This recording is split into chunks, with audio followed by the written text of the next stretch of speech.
បាទជំរាបសួរបងប្អូនទាំងអស់គ្នាថ្ងៃនេះមកជួបជាមួយខ្ញុំនៅមេរៀនភាសាអង់គ្លេសបន្តទៀតគឺយើងចូលដល់ lesson number 23គឺខ្ញុំនឹងនិយាយអំពី clear មួយហៅថា in return return នេះមានថាបញ្ជូនត្រឡប់មកវិញបញ្ជូនត្រឡប់ទៅវិញអញ្ចឹងទៅបាទតើជាពាក្យ clear in return ហ្នឹងគេប្រើមានន័យថាយ៉ាងណាអញ្ចឹងបងប្អូនតាមដានជាមួយខ្ញុំអញ្ចឹង in return នេះអត្ថន័យវាមានថា in repayment or as a reward for some things ចឹងពាក្យវាមានថា in repayment នឹងមានថាការសងត្រឡប់ទៅវិញគឺជាការសងត្រឡប់ទៅវិញគឺជាការសងវិញជាការតបវិញដូចយើងសងគុណតបគុណអីចឹងណាបងប្អូន or as a reward ឬមកគឺជាអំណោយណាឬជាកាដូជារង្វាន់ for something ដែលគេធ្វើអីមួយចំពោះយើងឃើញទេ as a reward for something ឬគឺជាការផ្ដល់រង្វាន់ចំពោះអ្វីមួយណាការផ្ដល់រង្វាន់ឬក៏ការផ្ដល់អំណោយឬមួយក៏ការធ្វើអ្វីមួយដែលជាការតបវិញអាហ្នឹងគេហៅថា in return អញ្ចឹងនិយាយរួមទៅការតបវិញការសងវិញការផ្ដល់អ្វីមួយដែលជាការតបដែលជាការតបស្នងវិញ example Whenever you do someone a favor, please do not expect anything in return. តានេះជាភាសាអប់រំរបស់អ្នកប្រាជ្ញជាពិសេសគឺសម្មាសម្ពុទ្ធណា Whenever you do someone a favor ណា a favor នេះមានថាជាការជួយដោយការសន្តោសប្រណីអញ្ចឹងណាអញ្ចឹងក្នុងគណៈពេលណាក៏ដោយ whenever ក្នុងគណៈពេលណាក៏ដោយនៅពេលណាក៏ដោយដែលអ្នកធ្វើសេចក្តីប្រប្រណីឬក៏ធ្វើល្អអ្វីមួយចំពោះបុគ្គលណាម្នាក់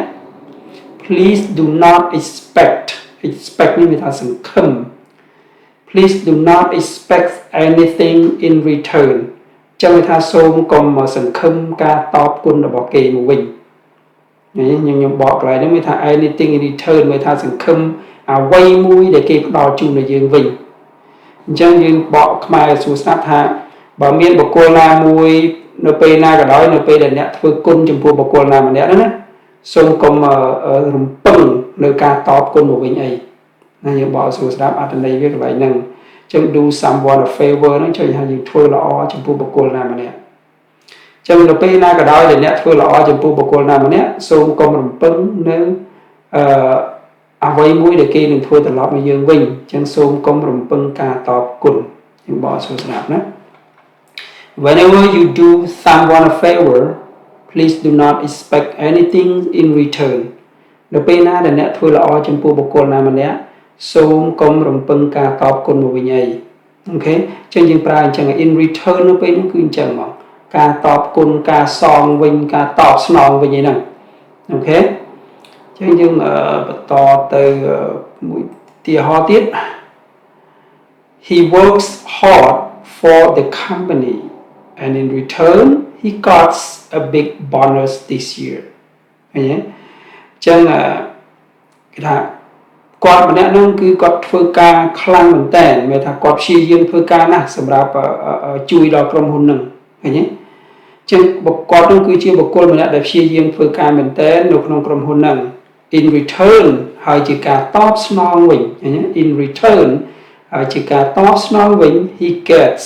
a big bonus this year គាត់ទទួលបាននៅការលើកទឹកចិត្តគេហៅប្រាក់លើកទឹកចិត្តយ៉ាងច្រើននៅឆ្នាំនេះអញ្ចឹង bonus នៅពេលនេះយើងនិយាយអំពីប្រាក់លើកទឹកចិត្តណាប្រាក់បំណាច់ឆ្នាំអញ្ចឹងទៅអញ្ចឹង big bonus មានថាប្រាក់បំណាច់ឆ្នាំប្រាក់លើកទឹកចិត្តយ៉ាងច្រើន big bonus he works hard for the company and in return he gets a big bonus this year ឃើញទេគាត់គឺជាមនុស្សម្នាក់ដែលធ្វើការខ្លាំងមែនទែនដែលធ្វើការប្រឹងប្រែងមែនទែនសម្រាប់ក្រុមហ៊ុនហ្នឹងអញ្ចឹងជាការតបស្នងវិញគាត់បានទទួលនៅប្រាក់បំណាច់ឆ្នាំយ៉ាងច្រើនឆ្នាំនេះអូខេអញ្ចឹង in return ជាការតបស្នងវិញឬក៏ជាការផ្ដល់រង្វាន់ជូនវិញជាការផ្ដល់រង្វាន់ចំពោះការប្រឹងប្រែងរបស់គាត់ជាង in return នៅពេលហ្នឹងហើយយើងខ្ញុំបកមក clear ទៀតឲ្យបងប្អូនស្ដាប់ណាថាគាត់បានប្រឹងប្រែងធ្វើការងារឲ្យក្រុមហ៊ុនខ្លាំងមែនទែនអញ្ចឹងដើម្បីជារង្វាន់សម្រាប់ការប្រឹងប្រែងរបស់គាត់ គឺគាត់បានទទួលនៅប្រាក់បំណាច់ឆ្នាំយ៉ាងច្រើនឆ្នាំនេះអូខេ last one បាទខ្ញុំឲ្យនេះសិននេះបងប្អូនមើលកន្លែងនេះតិចដើម្បីឲ្យឃើញច្បាស់ណាពាក្យ gratitude បាន gratitude នេះទាញមកនេះមកមើលបាទអូខេ all sons and daughters មានថាកូនប្រុសកូនស្រីទាំងអស់ហ្នឹង all sons and daughters កូនប្រុសកូនស្រីទាំងអស់ take care of their parents really well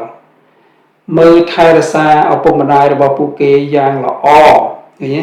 take care of their parents really well take care of មើលថែរក្សា their parents ឪពុកម្ដាយរបស់ពួកគេ really well បានយ៉ាងល្អ